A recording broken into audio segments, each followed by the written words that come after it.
Europe 1, 7h54. Thomas Soto.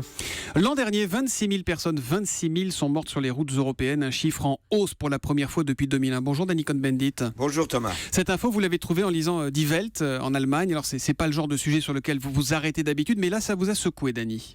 Oui, c'est vrai que pendant un week-end de Pâques, on feuillette n'importe quel journal, et là je suis tombé sur ceci, 26 000. Alors 26 000 morts en Europe en un an, ça veut dire qu'en 10 ans, une ville comme Bordeaux est éradiquée, et en 20 ans, ça veut dire qu'une ville comme Lyon est éradiquée. C'est un chiffre incroyable, et je me suis demandé, mais dans quel monde vit-on ? Et je n'ai pas parlé des 135 000 blessés, gravement blessés, Il y a encore de des par vies l'Europe, brisées. des vies brisées, des passants, des cyclistes et des personnes âgées. Nous sommes quand même assez incroyables.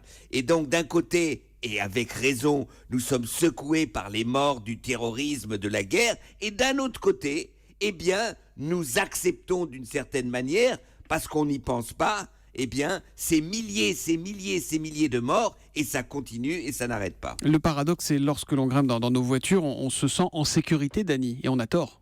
Absolument, absolument. D'ailleurs, l'explication pourquoi le nombre de morts a augmenté par rapport à 2014, c'est que face au terrorisme, les gens se sentent plus en sécurité dans leur voiture. Et deuxièmement, parce que l'essence est de moins en moins chère, on prend plus la voiture. Donc il y a une logique, il y a un cycle infernal que nous continuons en fait à accélérer, et j'étais complètement scotché. Je me rappelle quand j'étais au Brésil, eh bien au Brésil, il y a 45 000 morts sur la route. Chaque année, il y a la moitié d'habitants, 45 000, vous voyez un peu le nombre. Et dans tous les pays, vous pouvez faire un peu la même démonstration. Mais que faire, Danny, que faire ? Alcool zéro, on bride les moteurs, qu'est-ce qu'on fait ?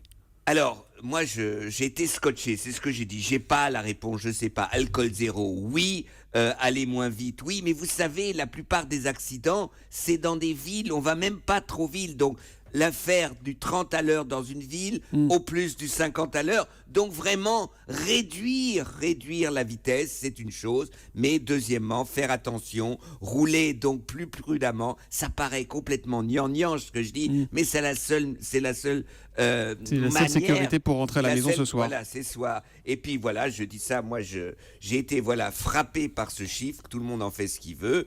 Quand vous prenez votre voiture aujourd'hui, ou si vous la laissez au garage, ou eh bien pensez que 26 000 morts en un an, c'est quand même en Europe. Alors la France est à la moyenne, 54 morts pour 1 million d'habitants.